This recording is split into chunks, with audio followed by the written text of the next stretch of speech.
Ini ngomong-ngomong, mana yang nyawer saya? Sawer saya dong, biar tambah meriah gitu loh.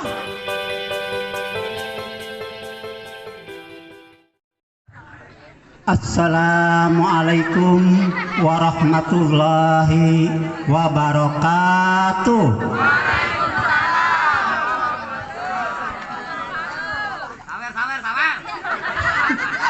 Bismillahirrahmanirrahim.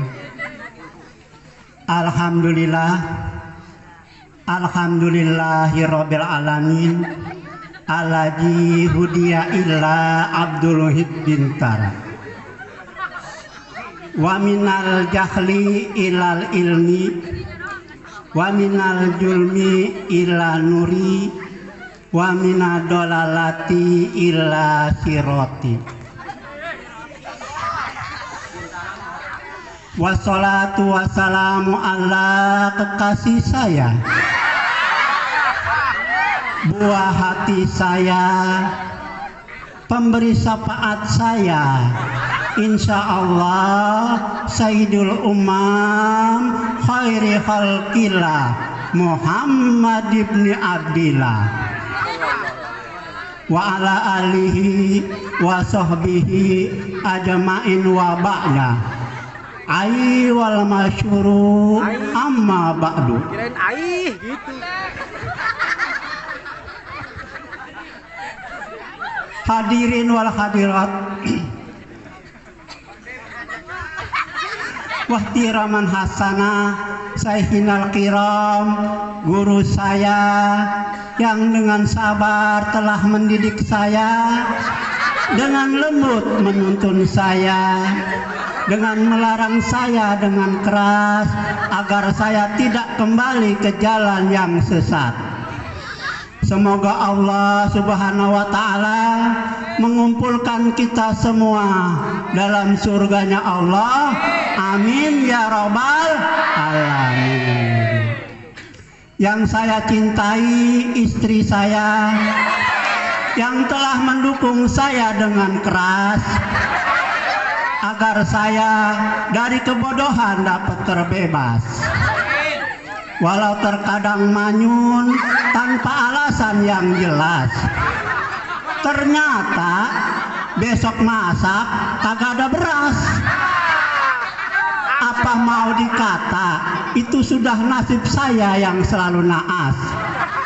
Tapi tak apalah, yang penting saya dan istri saya terbebas dari siksa neraka yang panas.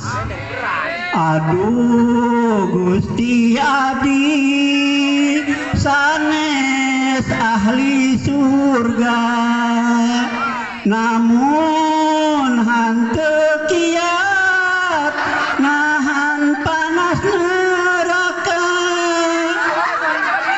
Mugi Gusti kersa mamparinan tobat ka abdi sadaya nu seueur maksiat. Mugi Gusti kersa mamparinan tobat ka sadaya dosa abdi anu lepat. Hadirin wal hadirat rahimakumullah. Pada malam hari ini saya akan menerangkan syarat sahnya iman sesuai ilmu yang saya telah pelajari dari guru saya. Syarat sahnya iman ada berapa, Dek? Siapa yang tahu? Lupa saya, Pak. Syarat sahnya iman itu ada 10 perkara. Yang pertama, cinta pada Allah. Oleh karenanya harus mau ibadah kepada Allah. Kedua, cinta pada malaikat Allah. Maka orang cinta pada malaikat itu harus banyak-banyak baca istighfar. Yang ketiga, cinta pada kitab-kitabnya Allah. Caranya adalah dengan banyak-banyak baca Al-Quran. Yang keempat, cinta pada para walinya Allah. Caranya adalah dengan memperbanyak ziarah ke makamnya. Emangnya ziarah diperbolehkan gitu? Bukankah ziarah mengakibatkan banyak orang menjadi kufur? Dan bukankah Nabi sendiri telah melarang manusia untuk ziarah ke kuburan? Begini, memang dulu Nabi telah melarang kita ziarah ke kuburan. Mengingat banyak yang berangkat ziarah mukmin, begitu pulang ziarah malah kufur. Larangan tersebut adalah untuk orang-orang yang bodoh, karena mereka tidak mengerti tata ziarah kubur. Oleh karena itu, di antara mereka banyak yang meminta pada kubur, dan ada juga yang bawa tanah kubur, katanya buat syarat dagang dan sebagainya. Kalau tanah kuburan bisa membuat usaha seorang bisa menjadi lancar, kenapa bukan kuburannya saja kita taikin ke mobil?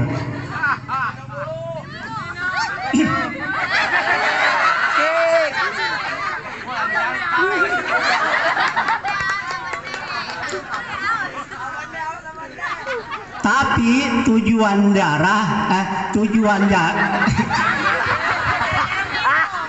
minum kelupaan. Tapi tujuan ziarah ada 3. Yang satu, litazkiril maut, mengingat akan kematian.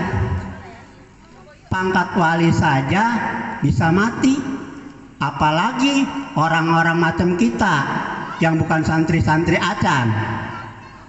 Yang kedua, lidu'ail mayit, mendoakan si mayit.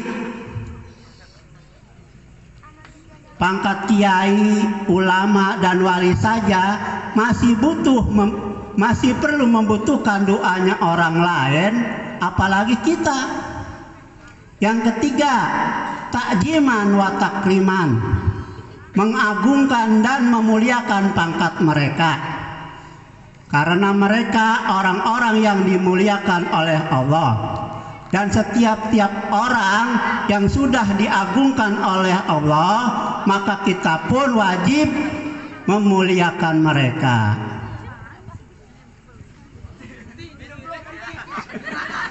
Minum lagi. Air saya memanjur, air saya mah.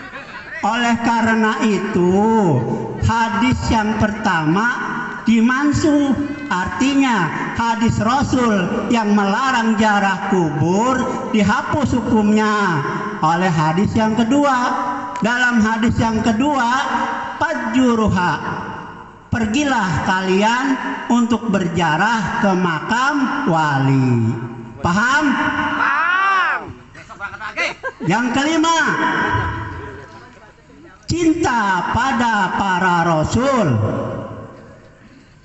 Caranya adalah dengan memperbanyak baca sholawat padanya.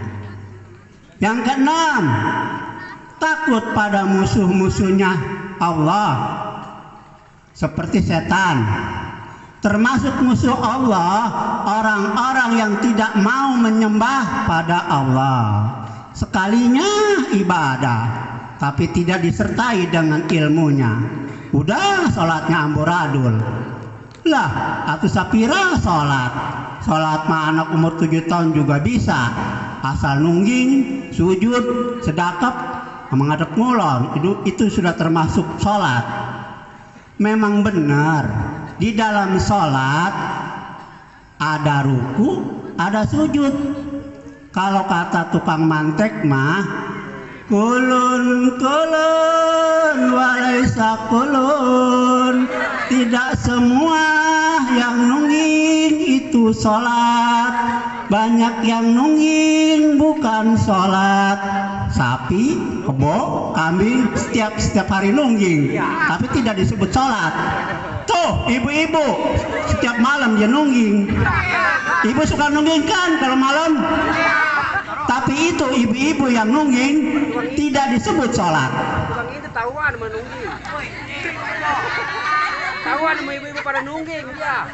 Yang ketujuh, takut pada siksanya Allah.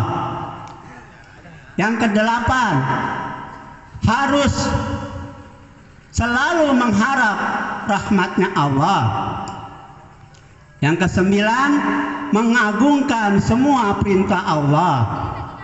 Yang kesepuluh, harus menjauhi segala larangannya Allah.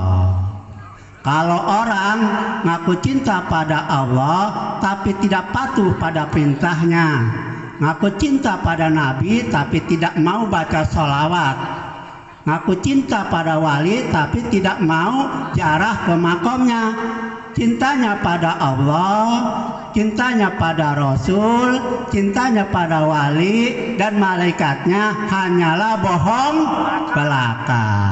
Tidak ada bedanya dengan orang mengaku cinta pada seorang janda demplon, tapi tidak mau berkorban, tidak mau ngasih uang, tidak mau apel, mana pelit bener, mere gehese, atau jandanya juga mundur 3 langkah. Dalam pikiran hati dia berkata, jangan-jangan ini orang cuma ngincer martabak gua doang. Jangankan iman pada Allah, berrukun dan jangankan iman kepada Allah memerlukan rukun dan syarat.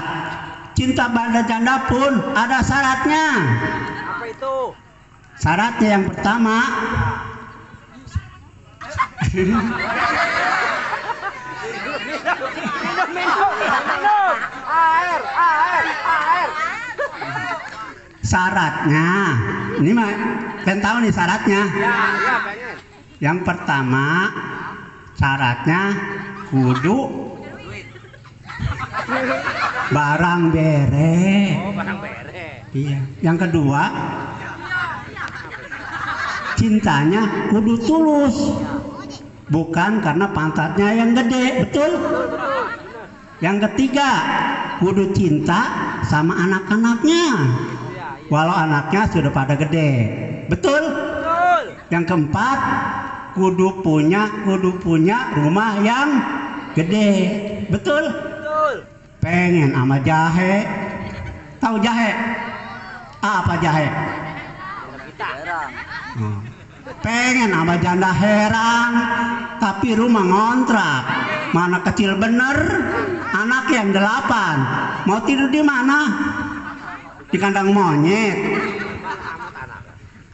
Yang kelima kudu punya mobil anu sae, betul? Ah, tidak harus begitu kali. Ya haruslah. Justru dia punya suami yang pertama karena hidupnya yang selalu kere. Ini punya suami yang kedua, kehidupannya kere juga. Atau kata jandanya, atau aing mending pae daripada hirup langsak bae. Mana anak can pada gede, boga selaki eueuh gawe, ari peuting pagawean ngan ukur gaple. Saya teringat sebuah pantun, 10 sama 15 dijadi satukan jadi salah tengah malam nggak punya duit, nggak punya beras, istri malah ngajakin cerai. Kagak bakalan mau istri juga kalau lagi kagak ada duit mah. Tapi coba kalau suami lagi punya duit mah, asal kedol dikit aja juga lantas aja ya. Hadirin wal hadirat rahimakumullah. Oleh karena itu saya menghimbau ABG. Tahu kan ABG? Atas bau gede.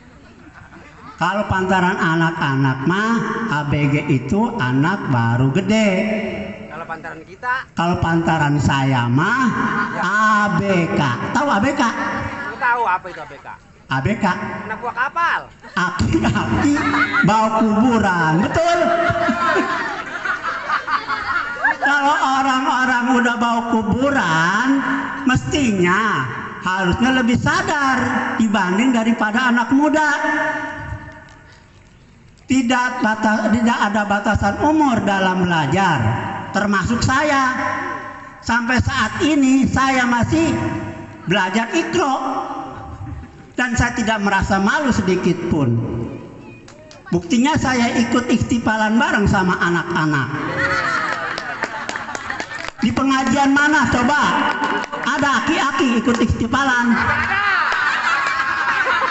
Kagak ada.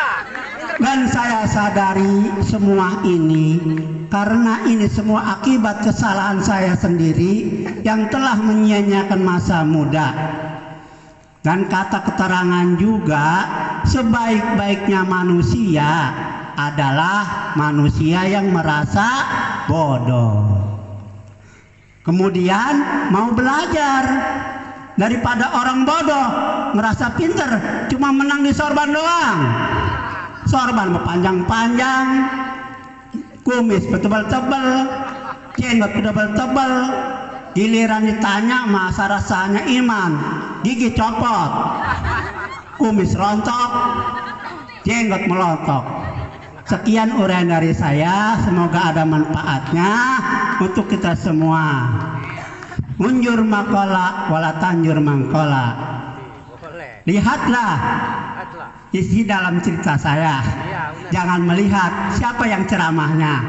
Ini ngomong-ngomong, mana yang nyawer saya? Sawer saya dong, biar tambah meriah gitu loh. Billahi taufiq wal hidayah. Wassalamualaikum warahmatullahi wabarakatuh. Waalaikumsalam warahmatullahi wabarakatuh.